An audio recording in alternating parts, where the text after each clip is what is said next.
welcome to this webinar, which will deal with climate change, global energy and environmental disputes. This is the 5th webinar in the IDR Group's global series of webinars, and I'm delighted to say that it's a joint webinar with the Chartered Institute of Arbitrators.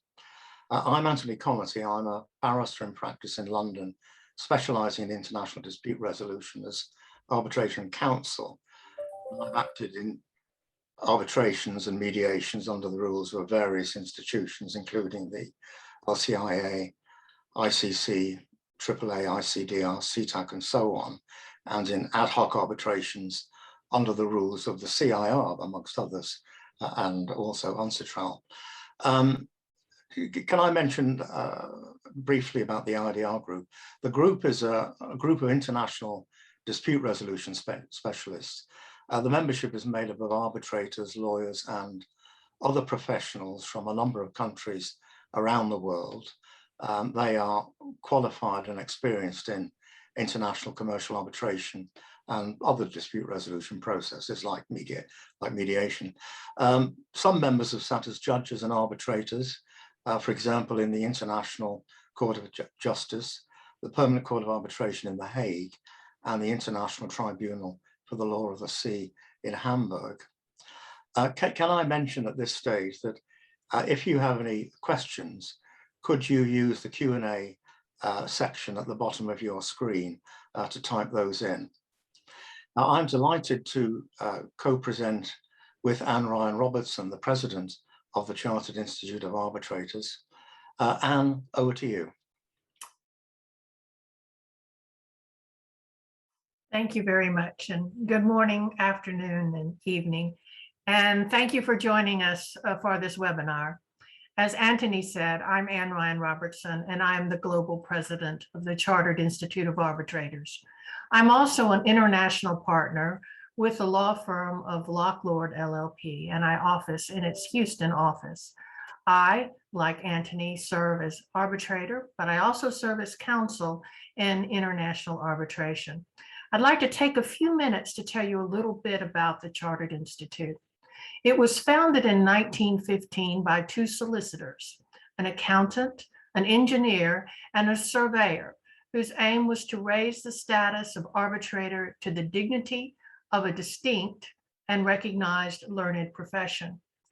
In 1979, the Institute was granted a royal charter, and under the terms of our royal charter, the Chartered Institute has a public interest mandate to promote and facilitate worldwide the determination of disputes by arbitration and alternative means of private dispute resolution, other than by resolution by the courts. Today, the Chartered Institute is recognized as an international center of excellence for the practice and profession of alternative dispute resolution, and includes not only arbitration, but also mediation and adjudication. The Chartered Institute is delighted to be co-hosting with the IDR Group this webinar on climate change, a most timely and important topic.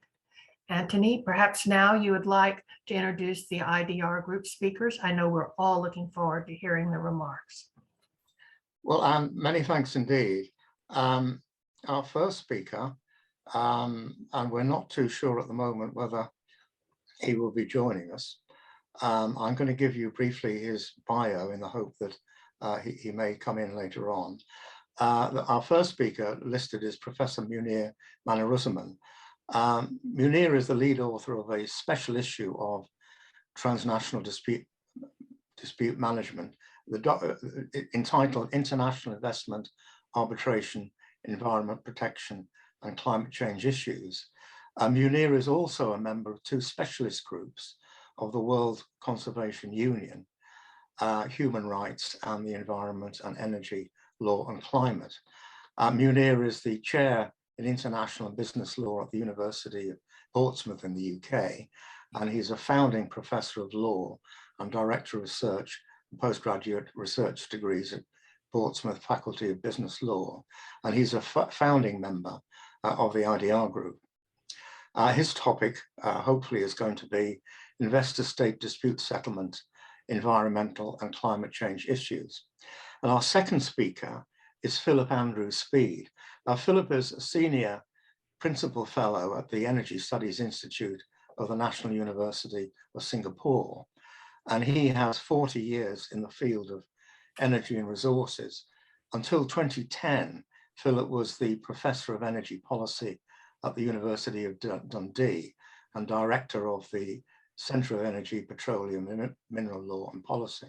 His current research focuses on the low carbon energy transition in China and Southeast Asia and on the governance of nuclear energy. Philip's latest book, China as a Global Clean Energy Champion, Lifting the Veil, that appeared early in 2019. Philip is a member of the IDR Group, and his topic is low carbon energy transition in China. Now, our third speaker is Piers Riemer. Piers is the Director General of the World Petroleum Council. And as you probably know, the WPC is a non-advocacy, non-political organization, which has charitable status in the UK and has accreditation as an NGO, non-governmental organization from the United Nations. Pierce's role as CEO of the World Petroleum Council involves managing the 70 member countries and international committees of the WPC and liaison with other international organizations, including the United Nations. Piers is a climate change expert, and he sits on the board of the Energy Access Platform with the OPEC Fund for International Development. Incidentally, you may know that Houston will host the World Petroleum Council's 23rd Petroleum Congress on the 5th to the 9th of December 2021. Piers is a member of the IDR Group, and his topic will be framing the global energy agenda. Anne, over to you. Well, thank you very much for that. I have also three speakers to introduce to you. I mentioned that the Chartered Institute was established by 5 men, and that was a very humble beginning.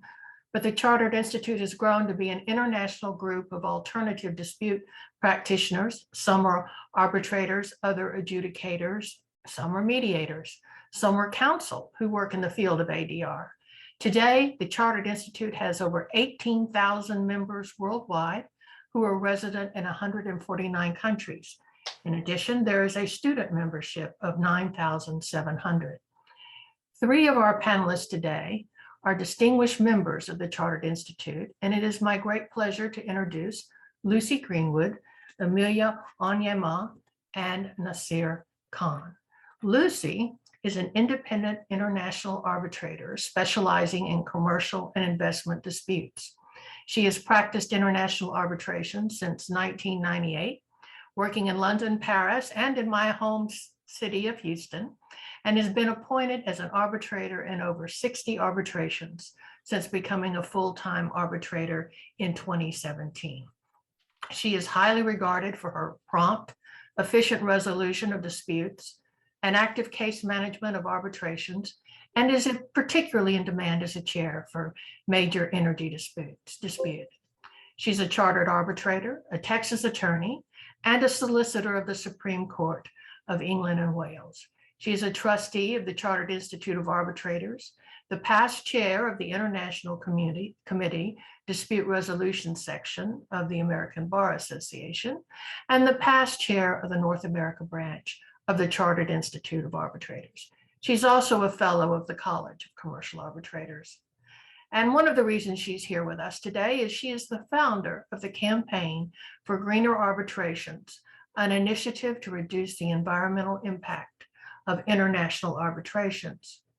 Amelia is a professor of international commercial law at SOAS, University of London. She is qualified to practice in Nigeria as a solicitor of England and Wales, and she, like the other speakers, is a fellow of the Chartered Institute of Arbitrators. She teaches international commercial arbitration and international investment law. She also convenes the SOAS Arbitration in Africa Conference Series and leads the Arbitration in Africa Biennial Survey Research Project. She co-published The African Promise and founded the Arbitration Fund for African Students Charity. In her arbitration practice, she has experience as presiding, co, and sole arbitrator in international commercial arbitration. And the last speaker from the Chartered Institute is Nasir Khan, MEB, is head of contract solutions at Curry & Brown, a global consultancy where he leads procurement advisory, claims, dispute avoidance, management, and resolution. Nasir is an engineer, a chartered QS, a chartered procurement, and is legally qualified. He is a highly motivated leader with a proven track record of successful delivery in various industries, spearheading business improvements, cost savings, project delivery, risk management, procurement, contract management, and dispute resolution of large, complex programs.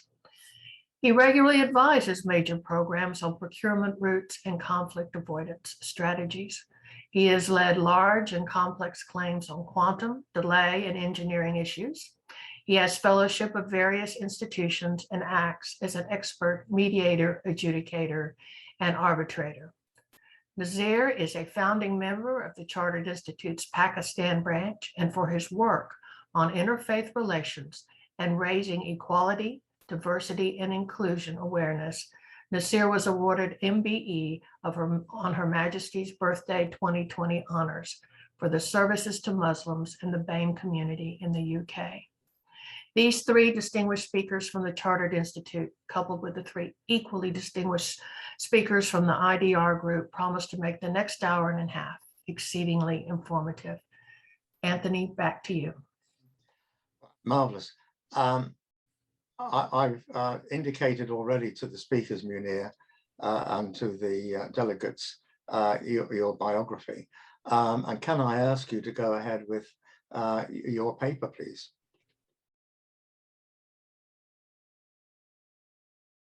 Just a dispute settlement concerning environmental and climate change issues.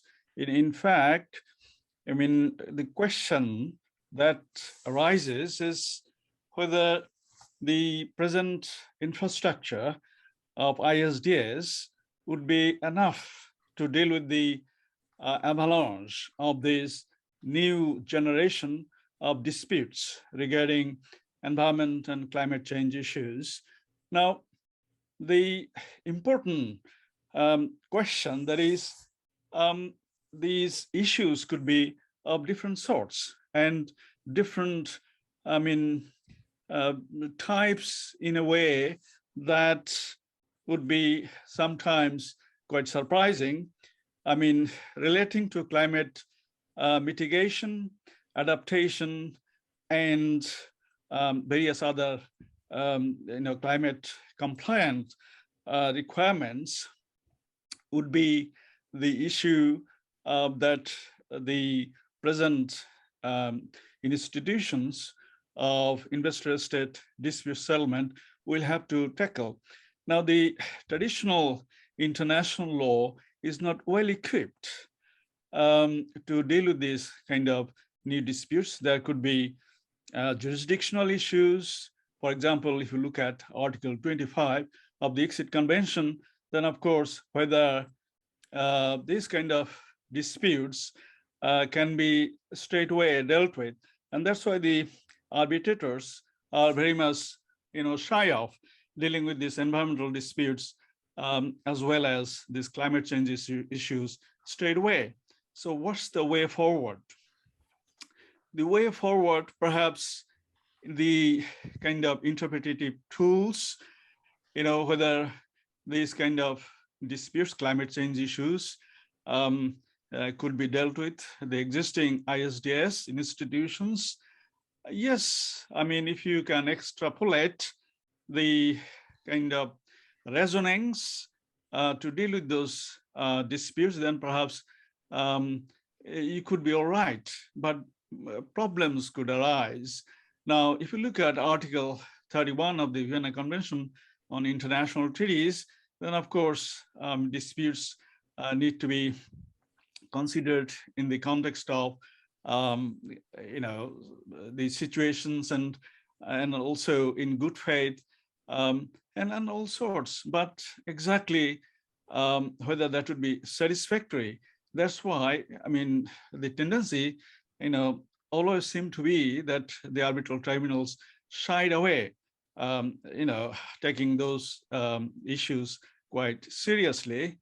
Of course, the investor state kind of situation is such that the commercial issues could be sometimes overlapping with the investment disputes. Now, the international investment agreements didn't deal with these aspects quite satisfactorily. Now, the new generation of international investment agreements, bilateral treaties, and FTAs are beginning to address these issues by providing sustainable development provisions, CSR provisions, and also various preambular kind of, good wishy-washy kind of principles and spirits.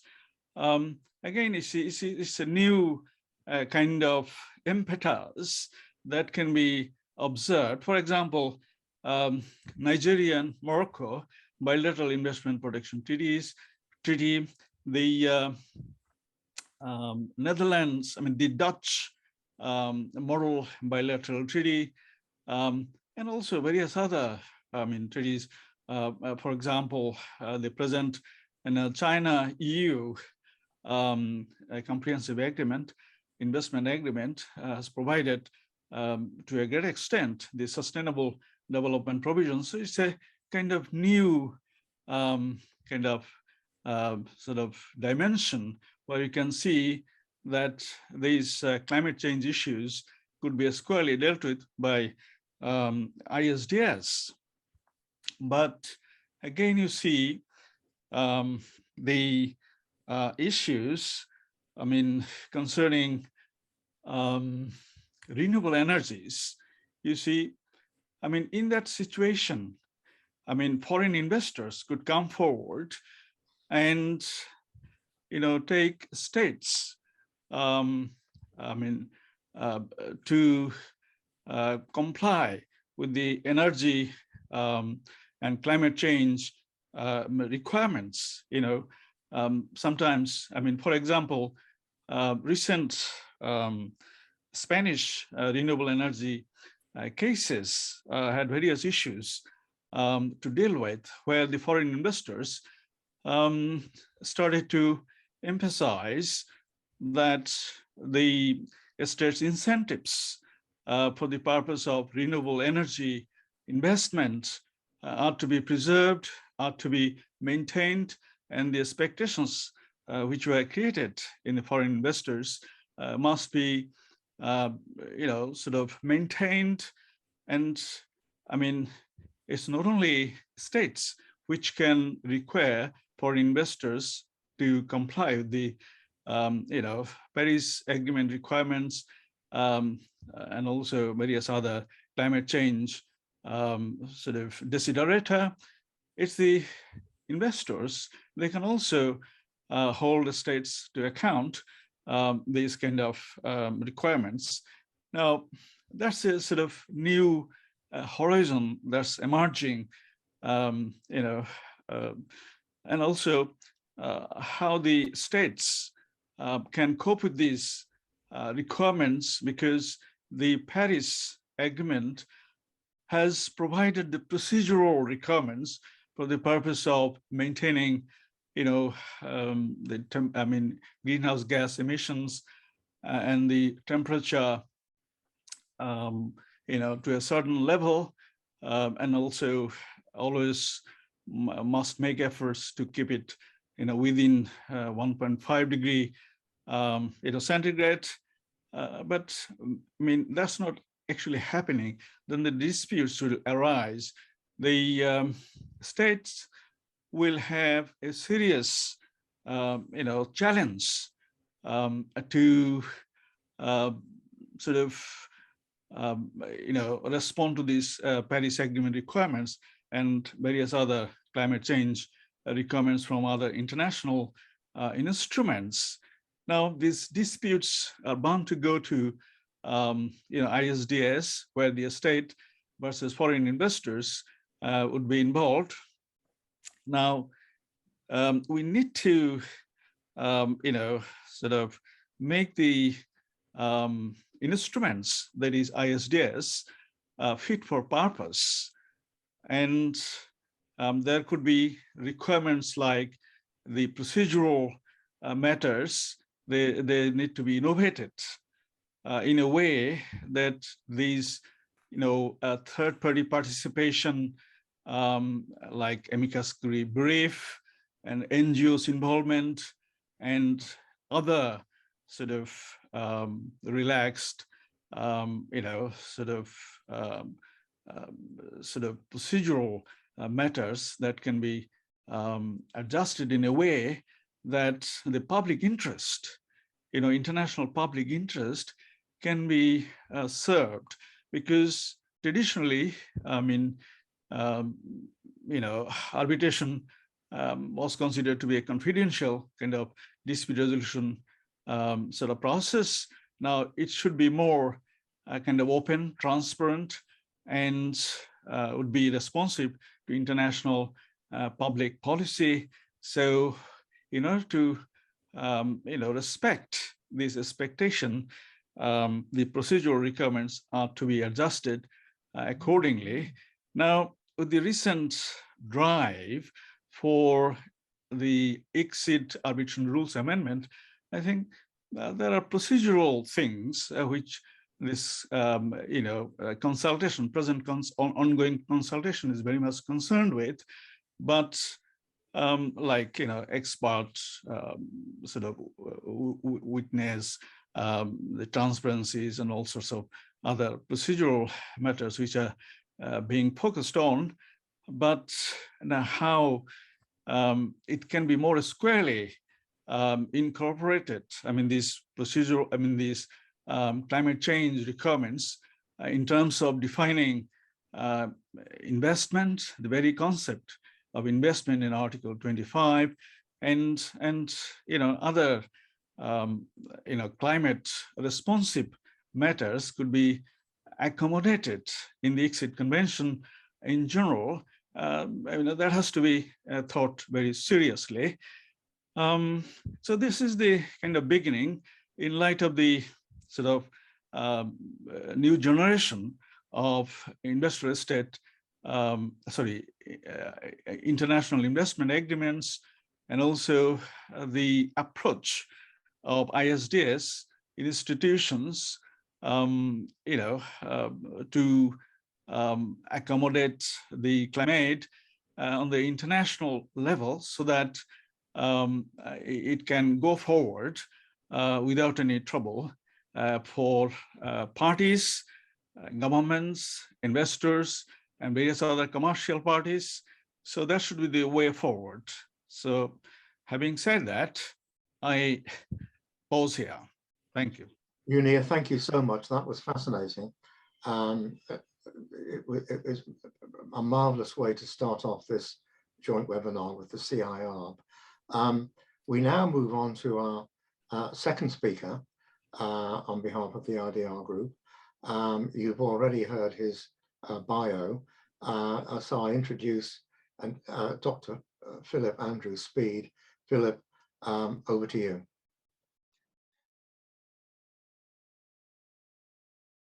Thank you, Tony, and welcome everybody else, the audience, participants, and I'm happy to be with you. I'm not going to talk about the law. I want to talk about what frames what we're talking about this evening, which is the low carbon energy transition. And I'm choosing China because that's what I work on, but also because, of course, it is the biggest player in terms of emissions. So my talk has three parts. First, what do we know? Second, what do we hear? And third, what is the outlook? So what do we know? mainly from the newspapers. Most of you will know that China is the largest user of primary energy in the world, 26% of all energy in 2020. It's the largest user of coal. It uses 54% of the world's coal in 2020, and that amount is still rising. And that's what's frightening. Even with COVID, the amount of coal is still rising. Coal accounts for 56% of its primary energy and 63% of its electricity. Altogether, if you include oil and gas, fossil fuels accounts for 84% of its primary energy consumption, though this is declining. It's the largest emitter of carbon emissions in the world, 30% of global carbon emissions from energy, and this total level of emissions continues to rise. However, on the other side, it is the largest user of renewable electricity, hydro, solar, and wind, and the second largest user of nuclear power. So there's lots of non-fossil fuel coming along, and that share is growing. And that's the good news. The share of non-fossil fuel is rising. It's now 16% in primary energy and 32% in electricity. It has been rising for many years and continues to rise. And energy intensity continues to decline. So those are the facts. What do we hear? Now, if you've been looking at the international press over the last year or so, you will hear that China plans to peak carbon by 2030, that's in 9 years' time, continue reducing energy and carbon intensity, and have non-fossil fuels at 25% of primary energy consumption by 2030. More exciting is Xi Jinping's announcement that they're aiming for carbon neutrality by 2060, a mere 40 years away. And on Saturday, last Saturday, there was new guidance from the State Council and the Central Committee of the party to suggest how they might do that. But as always with high-level documents, it doesn't tell you much new.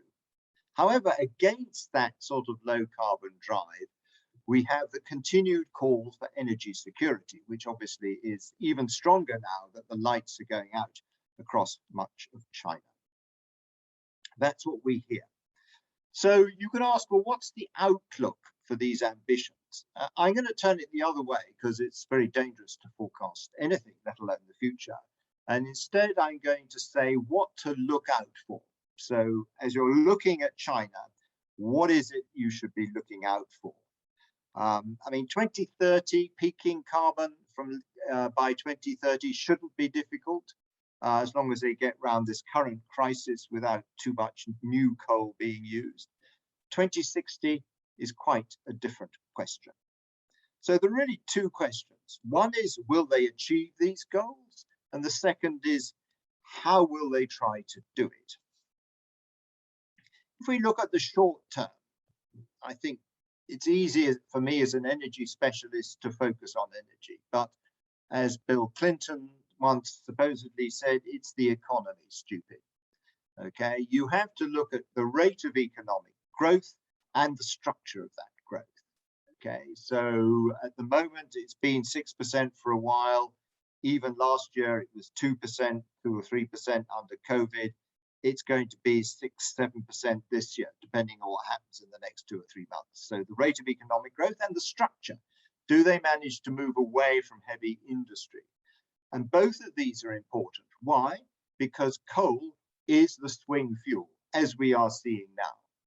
If there is any shortage of energy, it is coal that is used, which produces more emissions, which means we have to watch coal use and we have to watch heavy industry, the power industry, steel, aluminium, petrochemicals, chemicals, all of these things that are highly energy intensive and some of which use coal directly. We also have to keep an eye on what coal is being used for, because coal is increasingly being used to produce chemicals, okay? And because they want to be self-sufficient in petrochemicals, but if you use coal for chemicals, you produce lots of carbon dioxide, you also use lots of water, which is bad news.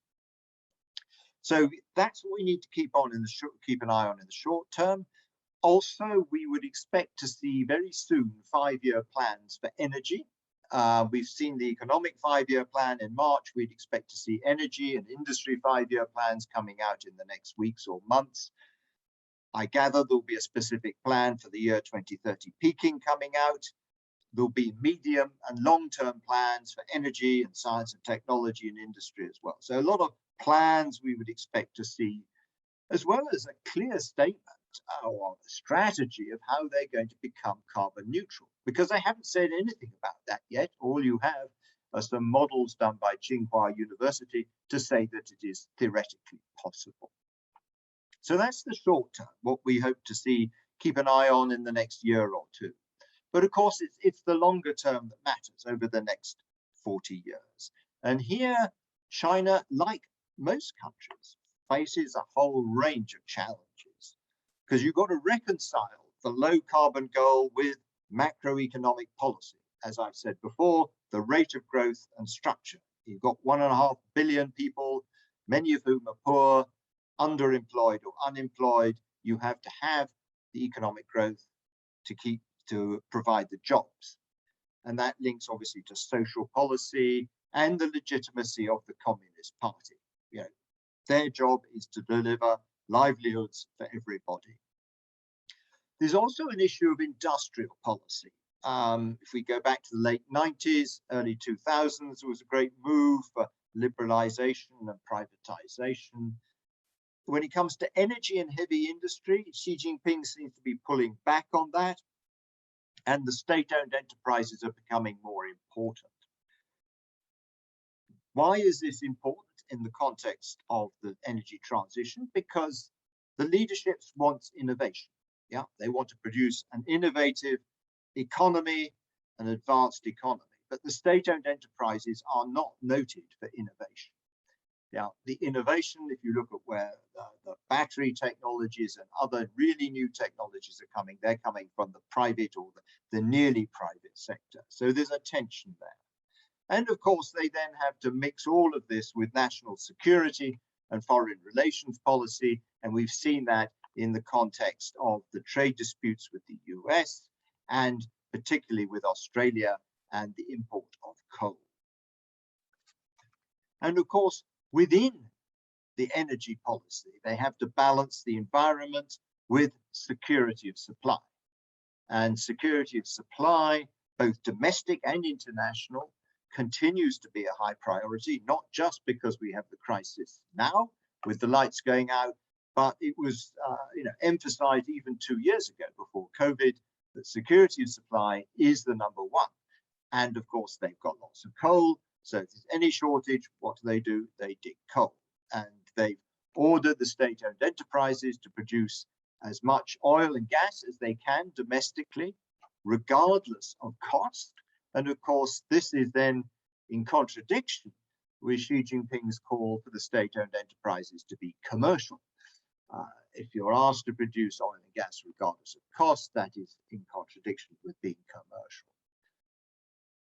And so we step back. So these are the challenges as they decide how to balance what to do, how they will do it. I mean, traditionally, China's government has used administrative command and control instruments, particularly building on the party hierarchy. You issue orders to state enterprises and to local governments, and the leaders often, not always, deliver in the hope of career advancement.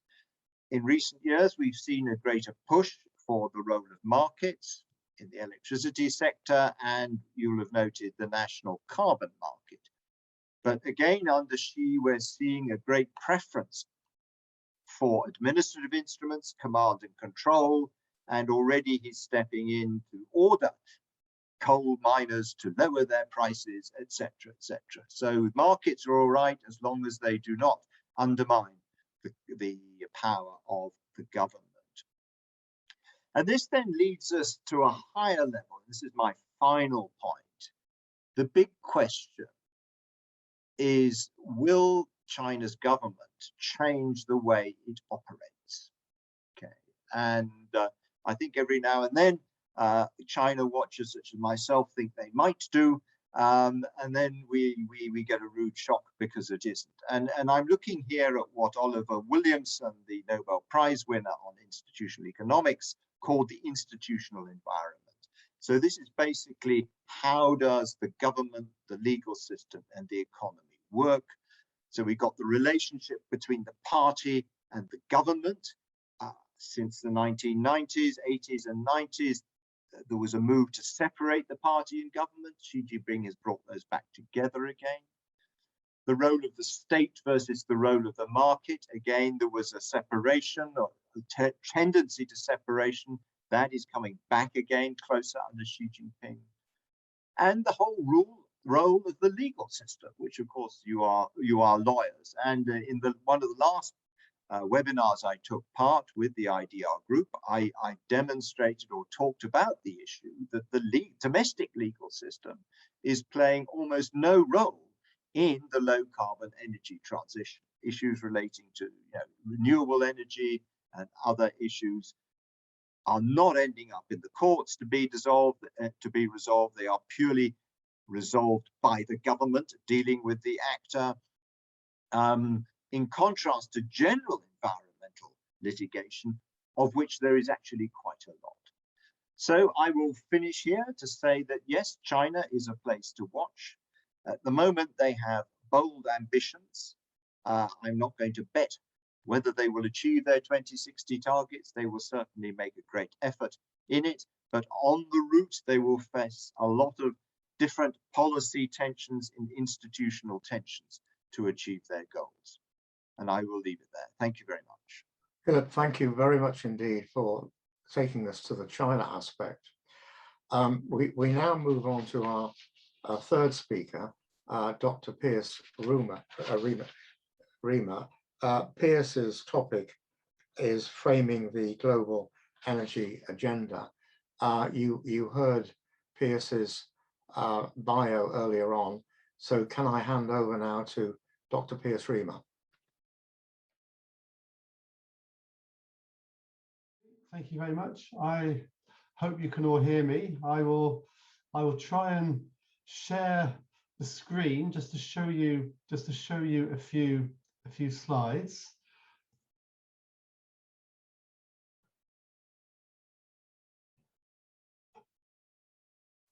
So hopefully you can see my screen. Thank you for the introduction, Tony. Good morning, good afternoon, good evening, everybody. It's a pleasure to be here. The World Petroleum Council was formed in the 1930s in London, and our membership represents 95% of the world's oil and gas production and consumption. So amongst our members, we have some interesting views on the current and the future state of energy. So I'm just going to give you a very quick resume of what our members are thinking at the moment, and I won't be talking any legalese. This is all to do with our members' views and sort of science and technology. Quite a few things I'll talk about. Also, Philip mentioned as well when he was talking about China. Now, the most important thing is the interaction. In fact, as we go through, the interaction between everything, and the nexus between food, water, and energy. And this is extremely important because we all need energy, we all need water, and we all need food. And these are all interrelated. Philip mentioned the population in China, and this is a big issue because when I was born, there were 3 billion people on the planet. Now we have close to 8 billion people. So just in my lifetime, world population has doubled. Like Philip, I don't like using crystal balls, but the United Nations predictions for populations say that the world will have, in their medium estimate, 12 billion people by the year 2100. But their worst estimate is 18 billion people. And all those people will need food, water, and energy.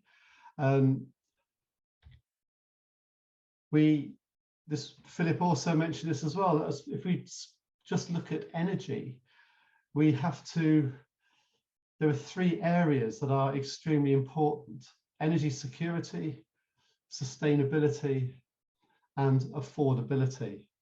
Now, within WPC, we take very seriously the Sustainable Development Goals.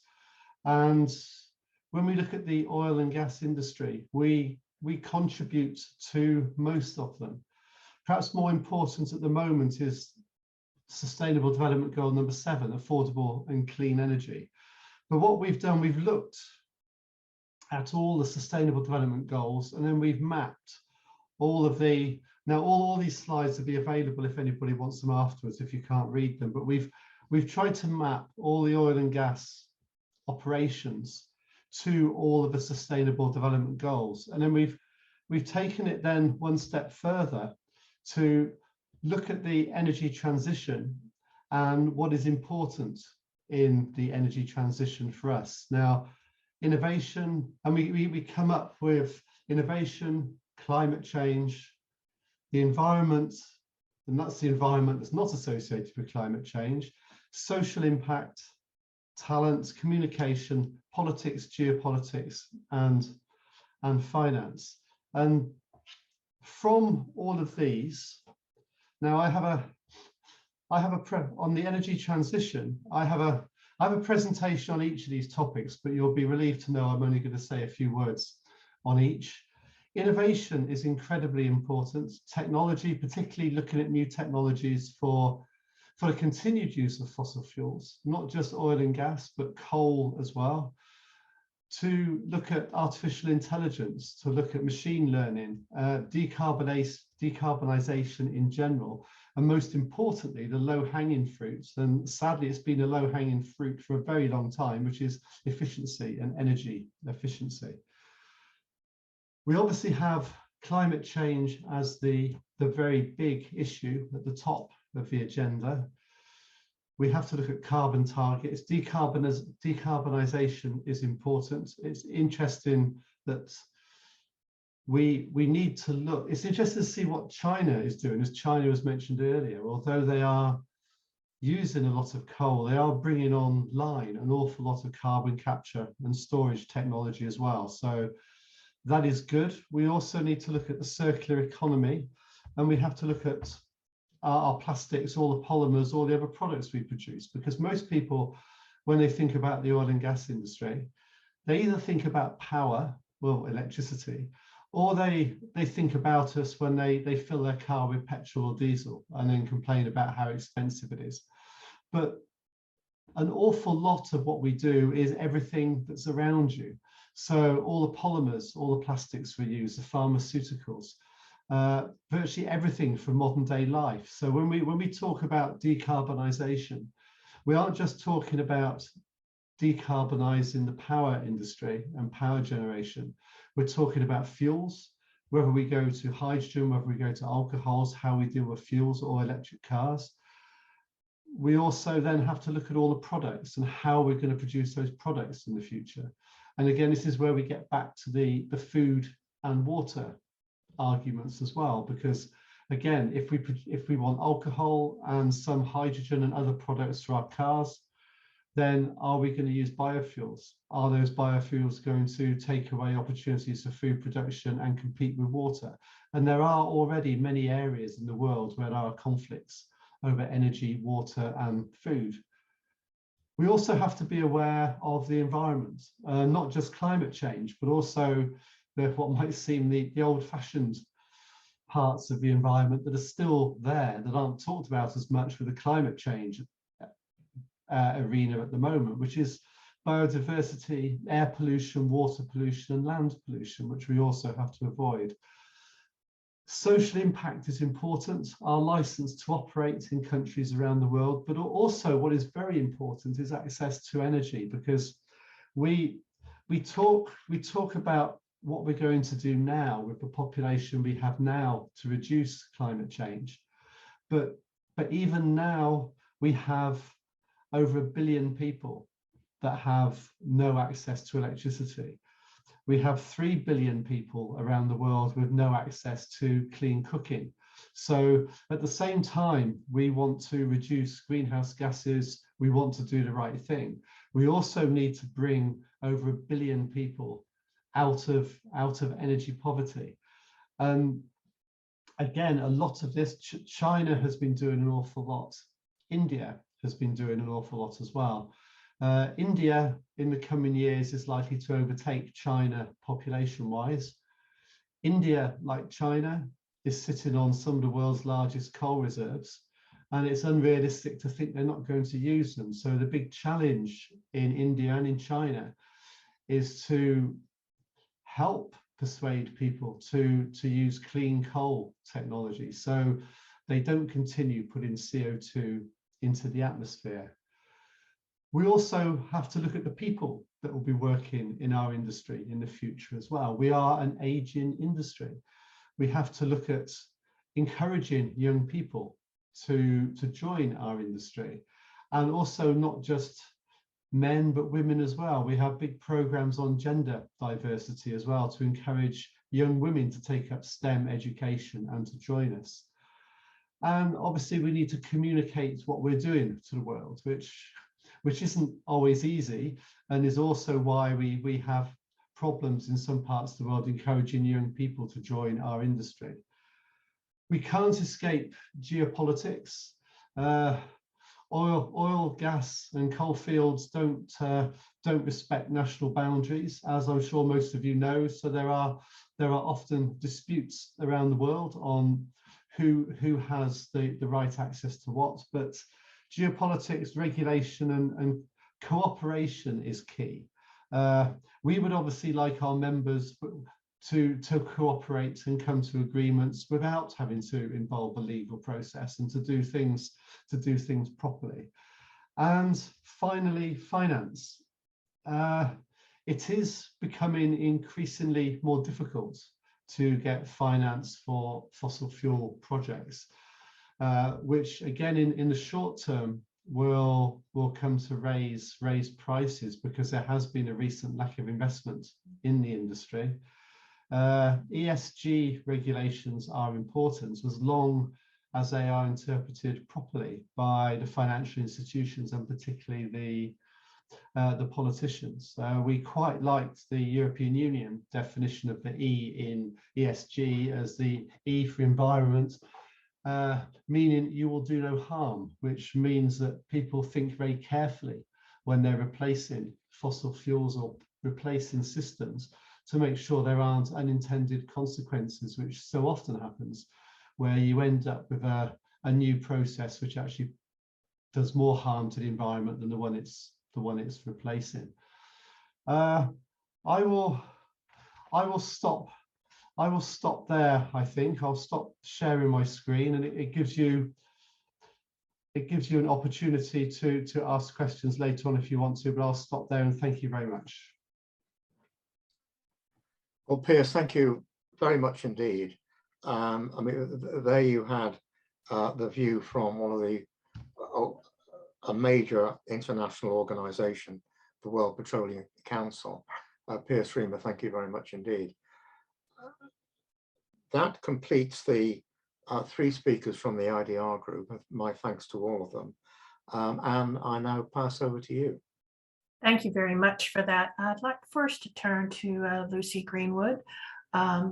Lucy is actually the driving force behind the movement for greener arbitrations, and in fact won an award, a GAR award last year for her efforts in that regard. So Lucy, my question to you, of course, relates to what is the arbitration community doing to lower the carbon footprint?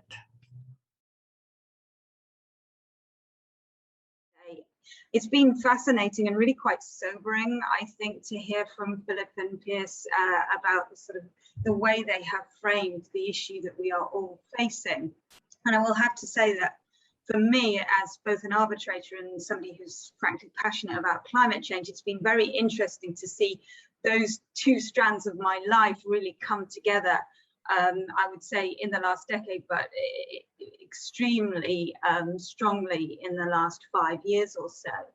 And my overriding message to everyone today, as arbitration practitioners, that I know many of you are, that this is something that is coming down the tracks at us in terms of climate change disputes, And this is something that we all have to equip ourselves with the necessary skills in order to be able to properly advise our clients, but also, and this is where the campaign for greener arbitration comes in, adapt and amend our practices that may be pretty traditional, if I may say that.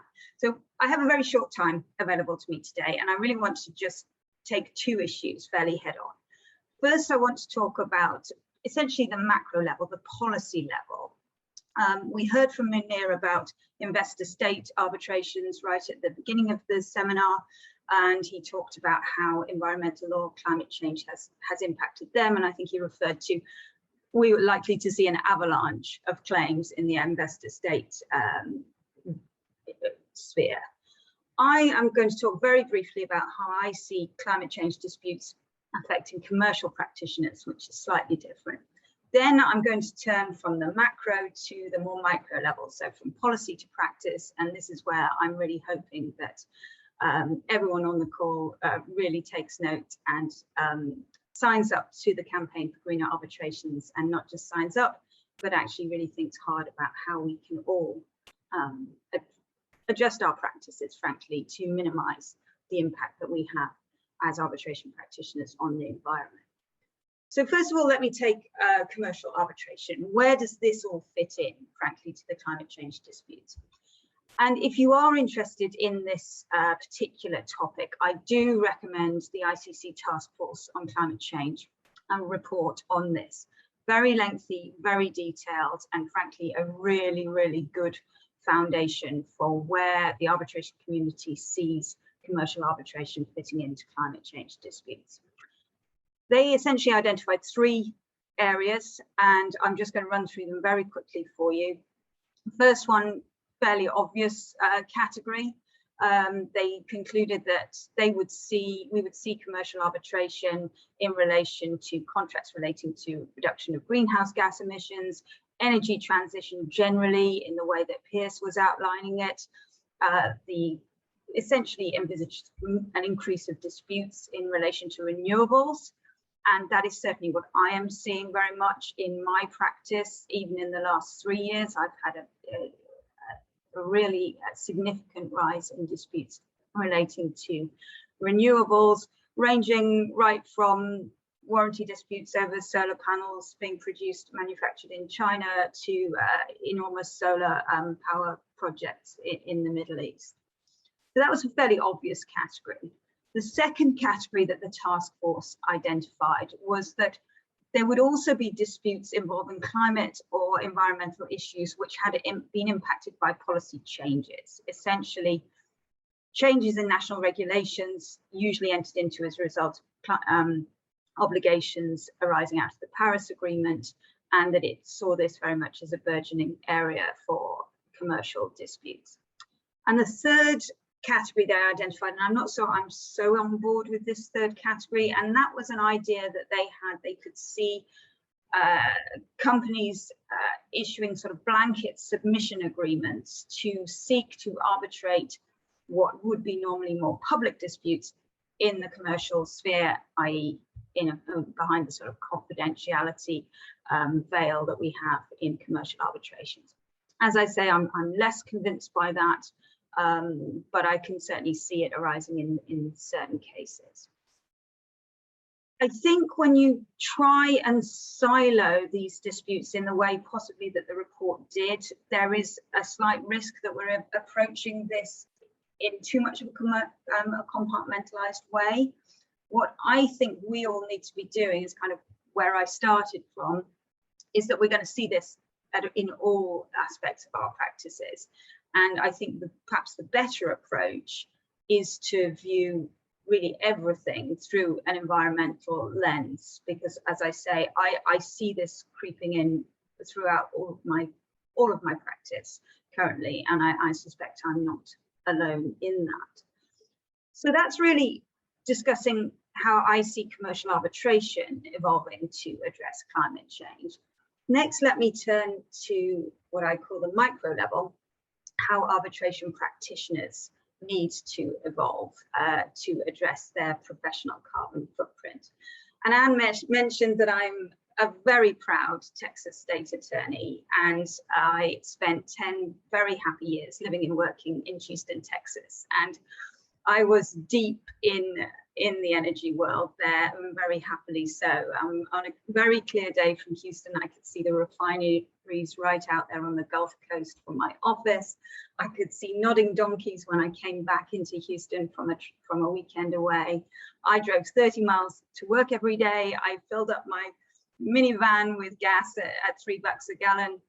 And although all my clients were energy companies, and although I could see them changing, and I could see them embracing the ESG principles that Pierce referred to, environmental, social, and governance principles in their practices, for me, it was just somebody else's problem. And I don't think I was alone in that as an arbitration practitioner. And it's Greta Thunberg who says, all we have to do is wake up and change when it comes to addressing climate change. And for me, I really woke up back in 2018 when I was chairing a major energy arbitration in Houston, and I looked behind me at this wall of printed bundles. I had flown in for the case, as had my co-arbitrators. We'd spent a week in the Four Seasons Hotel in Houston hearing the case, and not a single one of that wall of printed bundles had been opened during the course of the hearing. And as I left, I said many times to the very helpful paralegal, oh, just shred the documents, it's fine. And I realized that's just not good enough.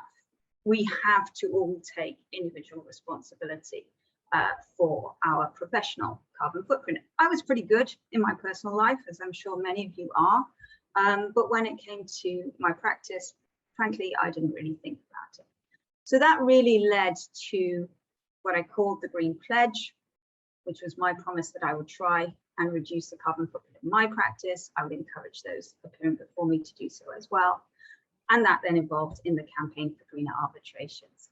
So please, if you could just take a minute, I'll put it into the chat in due course.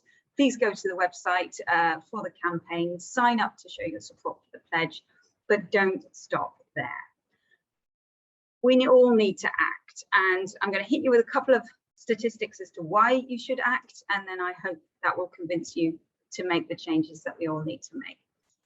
So when we began the campaign, we conducted a very detailed case study into the carbon footprint of one major international arbitration, and we took everything, all sorts of assumptions into account. We looked at flights, hotels, taxis, motorbike couriers, printed bundles, and we worked out that it would take 20,000 trees to offset the emissions of that one major international arbitration.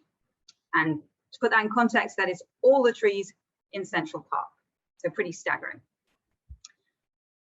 So what can we do about it? And I have long advocated the use of platforms like Zoom, and one of the benefits, if I can call it that, of the pandemic is that we have been all forced into change, and that we have pivoted very seamlessly, and I think we should all be very proud of the way we've pivoted to using virtual platforms like this one.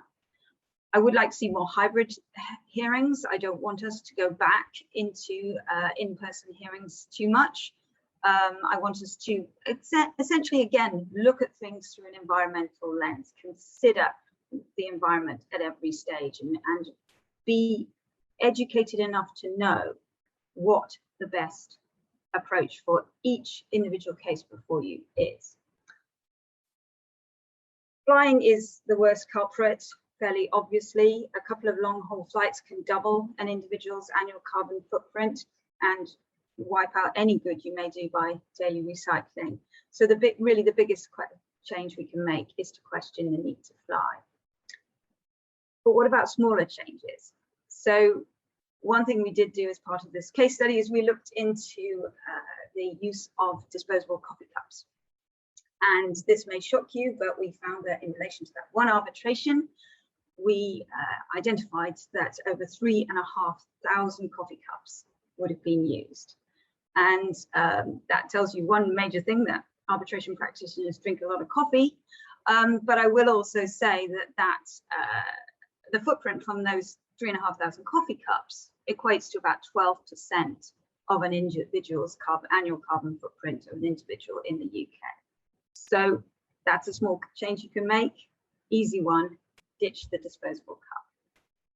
So I hope I have inspired you all to try and change your practices. And how can you all do that? Well, funnily enough, help is at hand.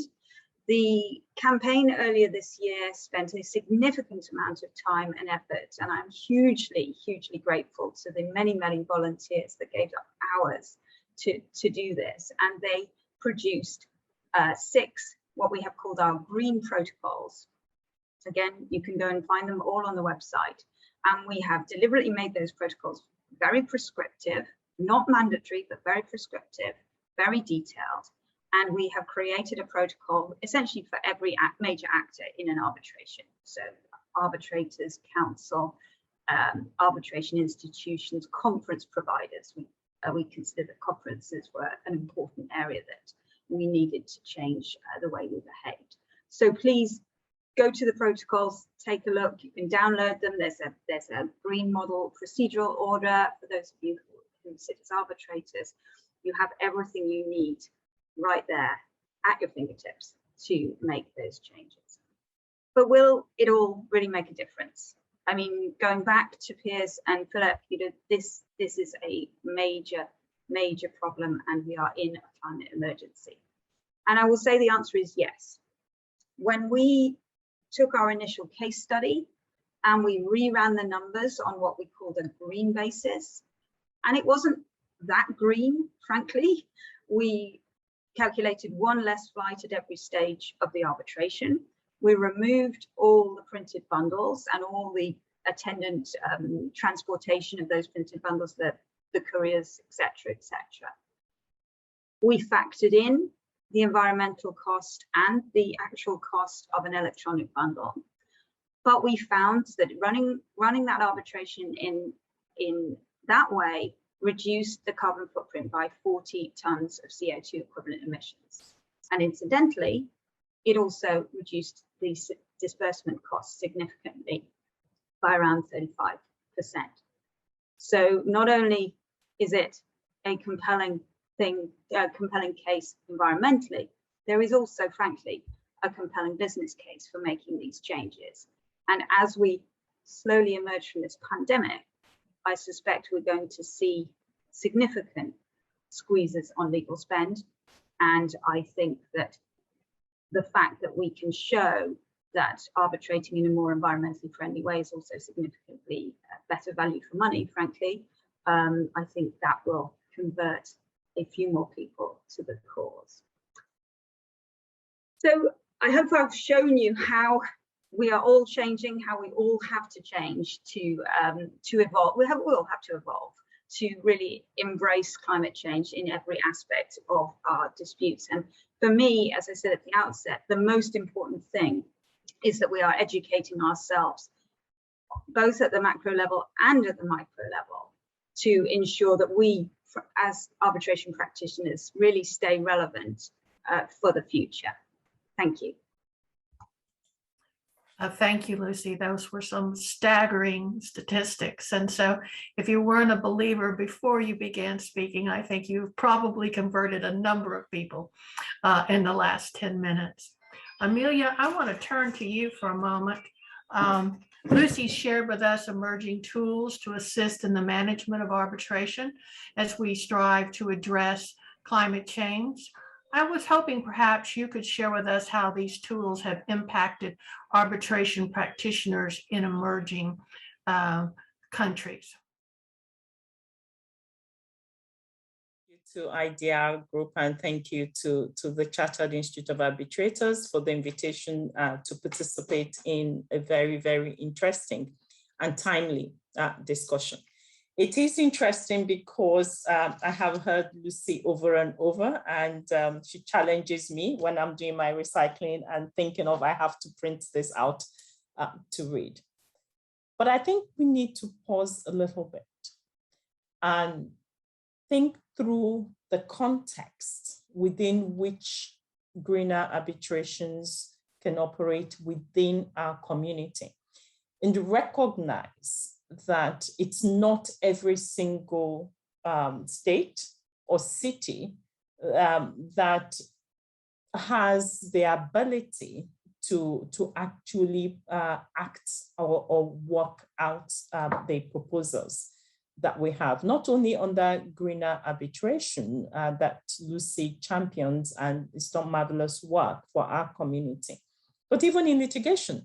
There's a Chancery Lane Project group that also have produced all sorts of guidelines and protocols for litigation, different stages. So what I want to share with us is not in opposition to greener arbitrations or to the impact of climate change, but just some sense checking, some ability for us to understand the context in which colleagues in developing jurisdictions operate. And so and my research is on Africa, so I want to draw some examples from the continent. So I just want to sort of put out a few of those for us to think about and engage with. And one is knowledge, information on the impact of climate change on the earth, on our communities. It's more obvious in some jurisdictions than in other jurisdictions. Not just the impact of climate change itself, but the sorts of tools, the sorts of remedial actions and steps that we can take. So we can, let's take a very simple example that most of us on this webinar actually do, recycling. And we can recycle because our local councils will pick this up and actually hopefully recycle those. But you have communities and we have states where there is that sort of technology is not there. The ability for the state to perform its own part of actually recycling, or you have private companies that have the license to recycle, it's just not there. And so that it's important that we keep that in view. And we also, thinking about knowledge, thinking about how much do people know, ability to use some of these new tools. And Lucy said something about COVID. For me, one of the most positive things out of COVID-19 pandemic is the speed with which we all moved over to virtual meetings. I hadn't heard of Zoom before COVID-19 or MS Teams, but we moved immediately to teaching or using MS Teams. And one of the most beautiful things about technology is stumble along, just keep messing around with just keep punching, you get it right, you figure it out. I think those are pluses, they are positives, but we also do need to keep in mind that the underlying technology that will power the Zooms and the MS Teams may just not be easily accessible in some jurisdictions. And it's not because once you have a link or where you can access the internet, you can't log on to Zoom, but you have to have the power. And it was interesting hearing Piers talk about how many people are living under energy poverty. The fact that you have to have clean energy, howsoever clean, if you power your home with diesel generator, your fossil, it's equally as bad or even worse. And so can you even recharge your phone? Can you recharge your laptop? Do you have that energy or a power source that you can use to enable you access these other platforms before we talk about ability to use? And so there are lots of interesting suggestions and tools out there for most developed jurisdictions and economies. But we do need to think and recognize that this is a global problem. And if it is a global problem, we do need to fix it globally. The other thing I want us to think about is the comfort or comfort level of people to operate virtually. And so for most of us, you get the link, you can click on it. You know how to rename yourself. You've done this over and over. There are some professionals who still use secretaries to deal with their emails. You know, we sort of look at it and we go, excuse me, but it wasn't that long ago that quite some of us who started practicing in the 1980s, we had secretaries who did these things for us. And so it goes back to what Lucy was talking about, the fact that her clients were changing, the energy companies and producers were changing. And we, those of us who work in the legal space, we were a little bit, I think we're behind the curve, we're a little bit slower in changing. We still have colleagues who won't do their own emails, who won't type their own, type their own documents themselves. So I think we do need to think about those.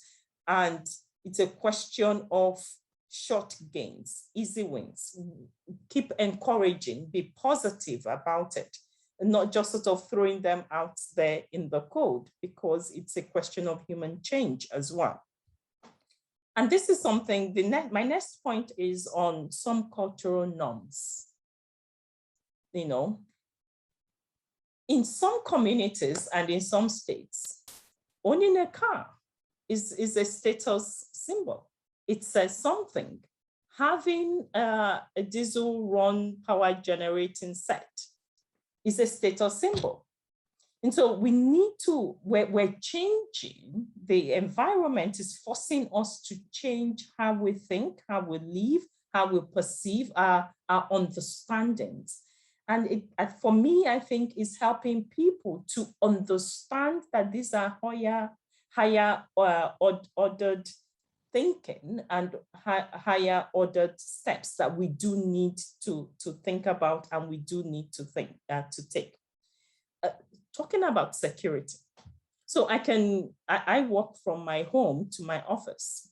I walk to my office, I walk back, not because of the environment, primarily because it's a good exercise form for me. But so I can sort of also check off on Lucy's green arbitration that I use or alternative means of transportation. But in some countries, it's not safe to walk or to use alternative motorized means of transportation. You can't ride on a bicycle. I am Nigerian. I cannot, it's not possible because somebody might just kidnap you or something happens or somebody mugs you. What then do you do? We have to put all of this in context. Of course, you can say to me, why don't you buy yourself a Tesla? How much is a Tesla? How much do I earn? And where would I power, do we have those sorts of outlets? These are seriously practical things that I'm hoping that PS Reimer with the council, the World Petroleum Council would need to think about, because clearly they take a multidimensional view to these questions. The last thing I want to raise, which I think is really important, is balancing this with the need for jobs, creating jobs, economic development. PS had talked about that. It is a balancing act. We have to do that because when we go to the polls to vote, it's not the government with the best or the greener credentials. It's the government who's been able to enable people put food on the table, pay their children's school fees, and generally grow economically. So I just felt that I should pull some of those few pointers out to what may be of major concern to some developing countries. So in concluding, I just want to say that there is awareness and there is clear understanding of the need for climate compatible practices with the practicalities of living and practicing in most parts of the African continent, which may also impact on other developing countries. But practicing this may deprive colleagues on the continent from evidencing such successes. We can show what we're doing and how we're doing it, and we can track the impact. But for some of our colleagues on the continent, at least speaking for the African continent, it will be a little bit, it will take a little bit longer, and it might take a little bit more time. Thank you. Anne. Thank you very much for those very thought-provoking comments, and the idea that we have other societal concerns that impact our ability to, in turn, address climate change. I'd now like to turn to our very last speaker of the day, Nasir, who wears many hats. He's an engineer, he's a lawyer, he's a chartered QC, he's an expert, he's an arbitrator, and he's an adjudicator. Nasir, given your broad background, I'd like to pose this question to you. How can ADR facilitate green infrastructure projects? Thank you very much for having me in such a esteemed company. Before I answer that, I think we need to just review some factual issues. The facts today are that urban built environment alone is responsible for 75% of annual greenhouse gas emissions. 75% of the infrastructure needed by 2050 still needs to be built. The need for infrastructure investment is forecast to reach $94 trillion by 2040. In 2019, buildings on their own consumed 35% of our global energy consumption. The United Nations report that about $5.8 trillion is spent in the building and construction and infrastructure sector. I'm not talking about anything else where arbitration, dispute resolution gets involved with commercial activity, disputes, whatever we're discussing. And the question that comes in is how climate change matters to dispute resolution. Now, commercial activity, whether it is related to construction, shipping, supply, or services, is a significant contributor to the global economy. Now, amongst many of its procedural complexities, it attracts claims and disputes, and we need to think about not accepting it as a norm. I mean, let's talk about how we used to have these discussions 40 years ago in construction about safe procedures and safety. People used to forecast deaths in their planning of building an infrastructure. That we'll have 10 deaths, 20 deaths. If it's less than that, and for, great. We did not exceed our forecast deaths on this project. We don't talk about those things now. Safe procedures have become a norm.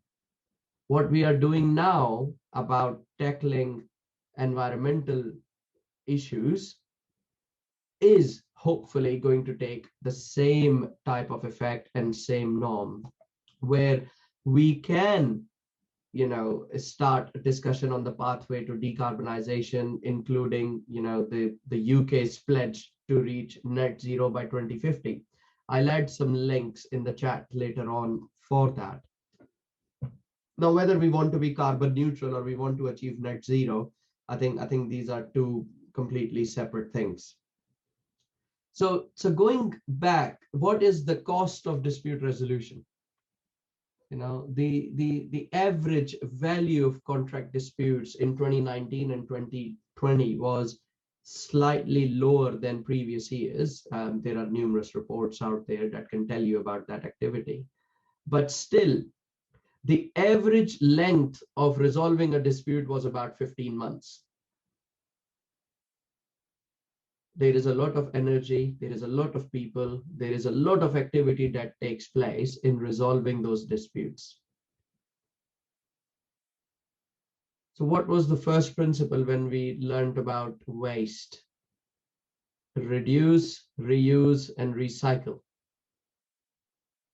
So the concept that we're trying to not introduce, it's been going on for ages, is avoidance is better than cure.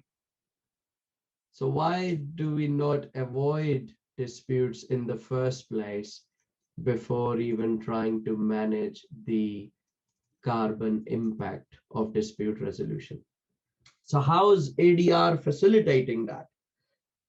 As I mentioned, the reason I wanted to give the factual effect of some of the investment that needs to take place is public procurement will be utilized to do these investments, majority of it in that aspect. Now, public procurement has been using ADR as the dispute resolution clause for a while, and I can say through reading through research and other elements as well that public procurement has played an instrumental role in raising the profile of ADR. I'm talking about ADR and not specifically arbitration, because arbitration is also a quasi-judicial form of dispute resolution. In some formats, I'm not going to go over the costs of litigation versus arbitration versus ADR. So I'm using ADR anything other than arbitration and litigation. So that involves your conciliation, mediation. Now, the projects that I'm involved in and are some of the largest infrastructure projects. And one of the key things we are trying to do in it is utilizing the dispute resolution experience in early effects and conflict avoidance. And if we want to go towards carbon neutrality, it's the key experience from my perspective has taught that it starts at the procurement and tender stage. Emilia mentioned Chancery Lane project, great, because one of the motto that the Chancery Lane project is all about to make law and contracts in such a way that they facilitate through the clauses of the contract achieving net zero. I mean, that is fantastic. The pledge to greener arbitration is all about, how about we take one less flight? And one of my friends actually said that expert witnesses are enjoying remote hearings significantly. And I was like, why? He said, well, if you have a very passionate counsel on the other side, you just turn the volume down a bit. You don't have to worry about the counsel, shouting in your ear about, something that they don't like about your report. I was like, great. So, I mean, remote hearings have those different types of benefits as well as impacting carbon effect. So, every contract and law enables solutions to climate change. So as I mentioned, public procurement has enabled ADR.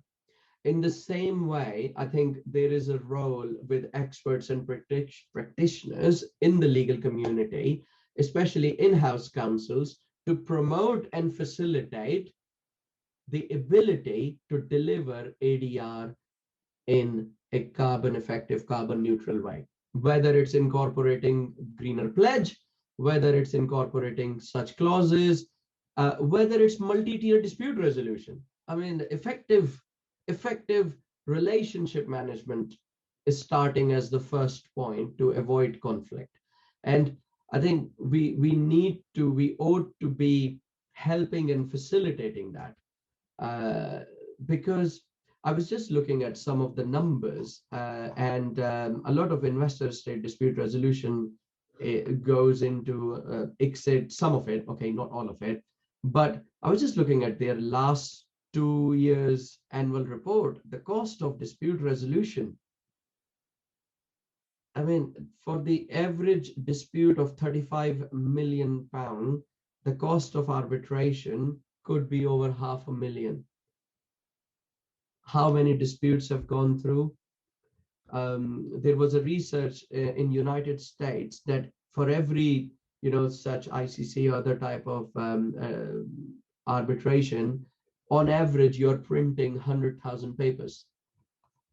How can we reduce that? How can we impact climate change when, as practitioners, we have a strong role to play, which will yield big results and enormous results? So my question to the panelists, to the people attending this webinar is, what do you think about climate change? We need to ask that question. We need to choose all sources we think that produce emissions that contribute to climate change. Emilia, you're right, whether we get an electric car or we have that, diesel gas guzzler, it's change start from within us. What actions would people consider taking to reduce their carbon emissions? Now, which actions have, we already taken? There are science-based targets initiative that provide a methodology. There is a Mackay carbon calculator, which we can look into. And some of these elements are really important from dispute resolution perspective. And my final note is very much some guiding principles that we need to consider how ADR facilitates, green infrastructure projects, green proceedings. Procurement plays an important role. We need to consider that. We need to conduct the proceedings in the most environmentally conscious manner available. We need to reduce paper-based documentation and correspondence where efficient electronic versions offer a viable alternative. We need to reduce travel and conduct meetings and hearings remotely. Some of these elements you will actually read at the Greener Pledge, which I did put down earlier on. And I'm just been ambushed. And on that note, I'll say thank you very much. Thank you, Nasir, and thank you to all of our speakers for the very thought-provoking statements that they've made today. We had hoped that we would have time for some questions and answers, but unfortunately, we do not. I do want to take this opportunity to tell you that the discussion will continue, at least at the Chartered Institute, on November 11th, when Wendy Miles is going to do the Alexander Lecture, and the topic is International Arbitration and Sustainable Investment, Friend or Foe. If you're interested in attending that, it is free, and you can register on the Chartered Institute website, which is ciarb.org. And now, Anthony, would you like to give the closing remarks? Well, Anne, thank you very much indeed. I mean, thank you to all those who've watched this webinar, and it's been a pleasure for us at the IDR Group to co-host this with the Chartered Institute of Arbitrators. Our particular thanks go to Anne and to the CIR speakers, Lucy, Amelia, and Nasir, and to Lewis and his colleagues at the CIR in London who've been working away in the background. Thanks to our speakers, to Munir, Philip, and finally to a fascinating talk from what I've said is one of the major organizations in relation to petroleum. The thanks to Piers Riemer. Thanks also to Dr. Edward Murphy, who was in the background hosting this and looking after this, without whom we wouldn't be joining you today. Can I invite the delegates who've been watching this to watch our global website for details of our future webinars. But thanks to all of the speakers, I think it's been pretty fascinating. We've dealt with what is a major international problem, and we've had suggestions and proposals from the speakers. Thanks to Anne. Thank you very much for watching us, and on behalf of the IDR Group, I bid you goodbye.